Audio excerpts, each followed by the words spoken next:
The countdown on my wrist display showed 9 hours left, and I had no husband, no plan, and no time to find either one the honest way. My name is Vesa Kothrin, and I was standing in a crowded auction hangar on the edge of the trade belt, gripping a credit chit that held every last coin I owned, listening to a wheezing auctioneer sell off human beings like spare parts. I hated every second of it. I hated myself more for being there, but 3 days earlier, my clan matriarch had looked me in the eyes and told me that if I did not secure a marriage contract before the season ended, my cousin would take my seat on the family council, and with it, the ancient reef lands my grandmother had spent her whole life protecting. I had no suitors. I had no allies. I had 9 hours, and a hangar full of strangers. The auctioneer, a heavy old Drevak, with folds of gray skin hanging from his neck, called out lot after lot. Buyers murmured. Credits changed hands. I stood near the back, feeling sick, watching men and women pushed forward under bright lights, while numbers scrolled beside their names.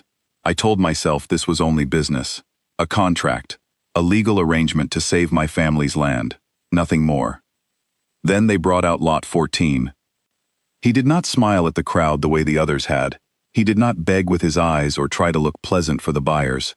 He stood with his arms crossed, jaw tight, staring at some fixed point above everyone's heads, like he had already decided this whole event was beneath him. The auctioneer read his details in a bored voice. Human male, engineer by trade, defaulted on a colony relocation loan, no criminal record, cooperative, mostly. Something about him caught my attention before I even understood why. Maybe it was the stillness.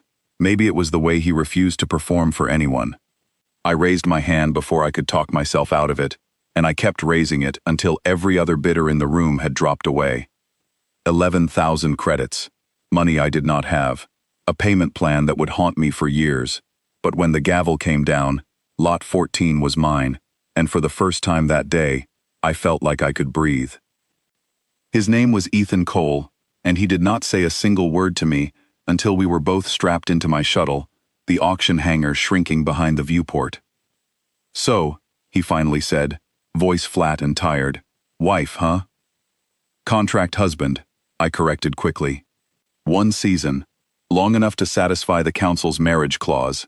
After that, I release you, clear your debt completely, and pay you a settlement on top of it.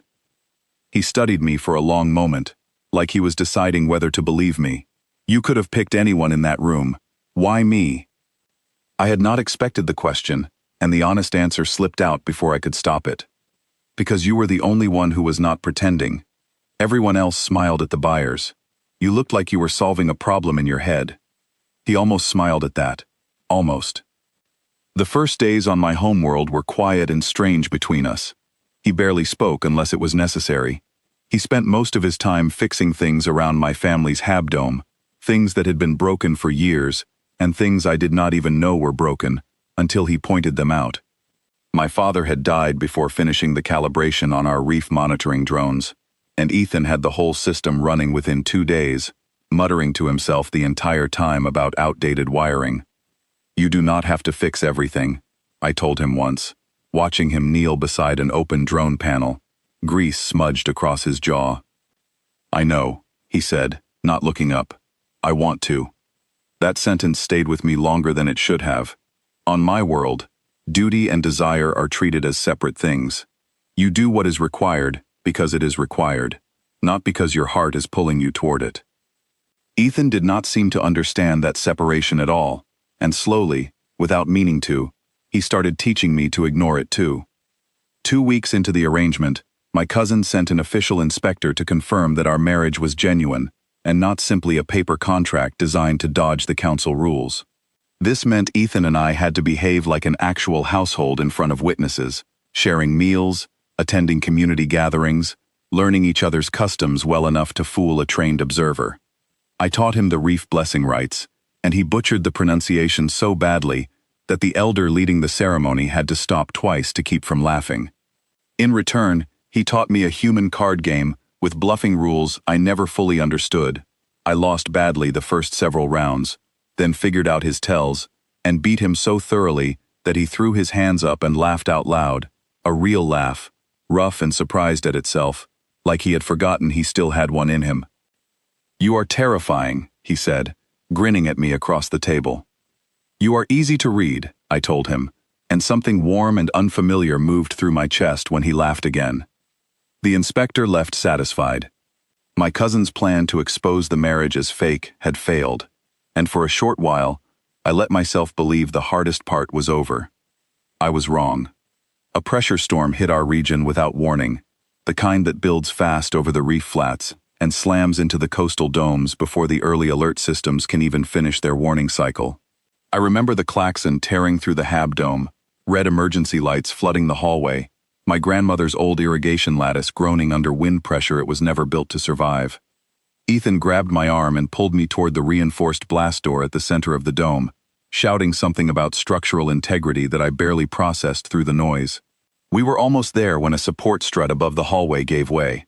I remember the sound more than anything, a sharp crack followed by a rush of falling metal, and then Ethan shoved me hard through the blast door frame a half-second before the strut came down where I had been standing. He took the impact across his shoulder instead. Human bodies, I would later learn, do not handle falling metal well at all. I do not remember screaming his name, but the medic who found us later told me I had not stopped saying it the entire time I dragged him the rest of the way through the door. I sat beside him in the medical bay for 2 full days while the automated systems worked to repair the damage, holding his hand, terrified in a way I had never allowed myself to feel about anyone. At one point, still half-conscious and running a fever, he gripped my hand tightly and said, with more sincerity than a man in his condition had any business managing, "Do not sell the reef. Your grandmother's lattice. Do not let your cousin have it." He was worried about my family's legacy while he was bleeding on a medical cot because he had thrown himself in front of danger for me. That was the exact moment I understood something had shifted permanently inside me. I was no longer counting down the days of a marriage contract. I was simply afraid of a future that did not include him in it. I did not tell him any of this. What was I supposed to say? That I had purchased him under desperate circumstances and had somehow, against every intention, fallen completely in love with him. It felt impossible to say out loud, so I said nothing at all, and I told myself silence was the safer choice. I was wrong about that too, because Ethan noticed everything. "You have been acting strange," he said one evening, about a week before the season, and our contract were set to end. We were sitting on the edge of the reef platform, watching the twin moons rise over calm water, the storm damage from weeks earlier finally repaired around us. Strange in a good way, I think. I cannot tell anymore. "The contract ends in 6 days, I said, because it felt easier than the truth sitting heavy in my chest. "You will be released, your debt cleared, your settlement paid, transport arranged back to colony space, exactly as promised." He was quiet for a long moment, watching the water instead of me. "Is that what you actually want?" "It is what we agreed to." "That is not what I asked you, Vesa." I looked at him then, really looked, in a way I had been avoiding since the day I bought him like cargo in that hangar, and told myself it was purely transactional. The words came out before my pride could stop them. "No," I said, "it is not what I want. I want you to stay. I have no right to ask that of you, because I purchased you like property out of my own desperation, and you owe me nothing beyond the letter of a contract I forced you into." He was silent long enough that I braced myself for humiliation, for the quiet ride to the transport dock, for watching him leave without looking back. Instead, he took my hand, the same hand he had gripped half-conscious in the medical bay weeks earlier, except now, his grip was steady and certain. "You did not force anything," he said. "I signed the release forms the same as you did. I could have walked away at the first stop after we left that hangar. I could have filed a grievance with a trade council mediator and been free within days. I did not do either of those things." "Why not?" "Because somewhere around those reef blessing rites you butchered teaching me, you stopped being the woman who bought me and started being the person I wanted to come home to." He paused, a small, nervous smile crossing his face, the kind I had never seen on him before. "I just did not think you felt the same. I figured I was one more obligation you were managing on a list." "You were never an obligation," I told him, my voice breaking slightly. "You were the first honest thing that has ever happened to me." He leaned in, and I met him halfway, and for a long moment the twin moons and the repaired reef platform and the entire complicated mess of how we had come together did not matter at all. What mattered was that he was staying, and I was letting myself want that without apology for the first time in my life. We tore up the original contract 3 days later, standing in front of the very council that had once threatened to strip my seat away, in front of the cousin who had hoped this arrangement would collapse under scrutiny. Instead of a temporary marriage bound to a single season, we signed a different kind of agreement. One with no expiration date, no release clause, no countdown ticking silently in the background. My cousin left the ceremony without a single word, and I did not spare him more than a passing thought. I had spent my entire life measuring obligation against desire, keeping them carefully separated the way I had been taught, and Ethan had quietly dismantled that separation without ever asking my permission to do so. The following months were not without difficulty.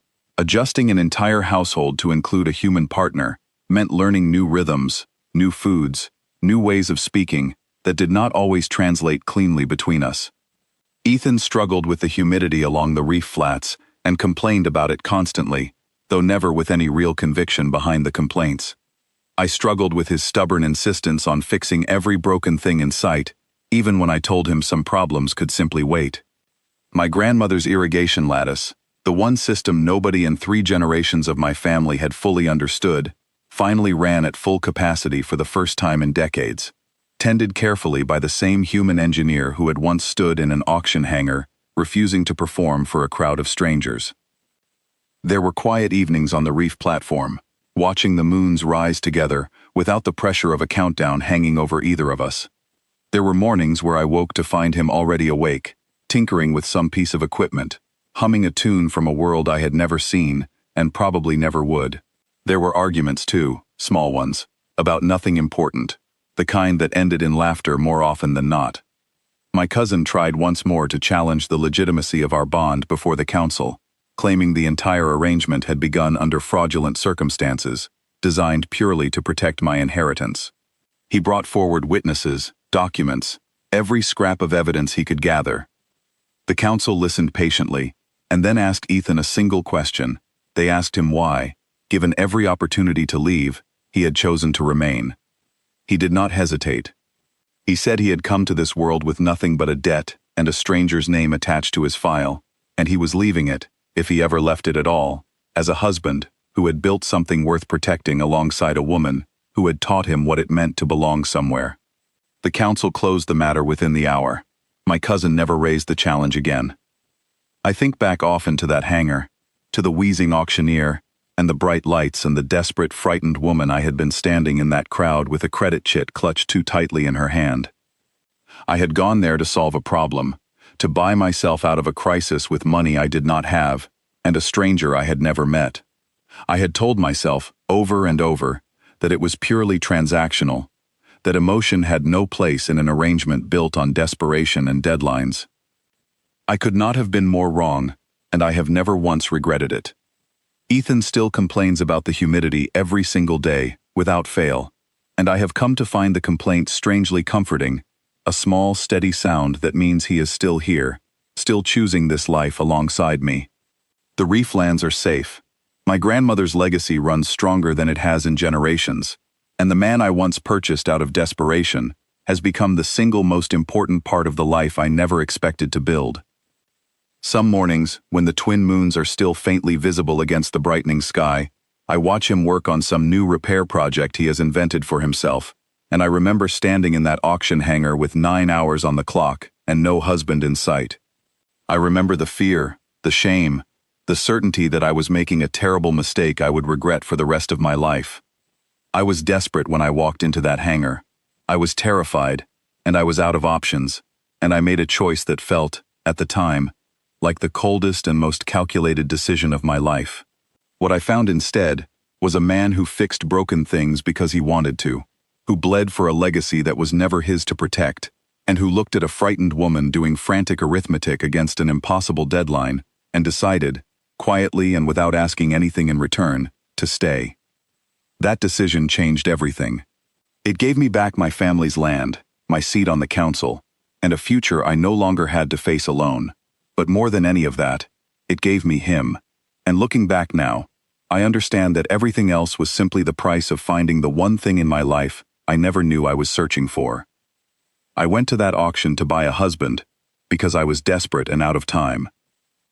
I left with something far greater than I had ever bargained for, and I have spent every day since being grateful that a wheezing auctioneer once called out a lot number, and a quiet man with tired eyes decided not to perform for anyone in that crowd, and I raised my hand anyway.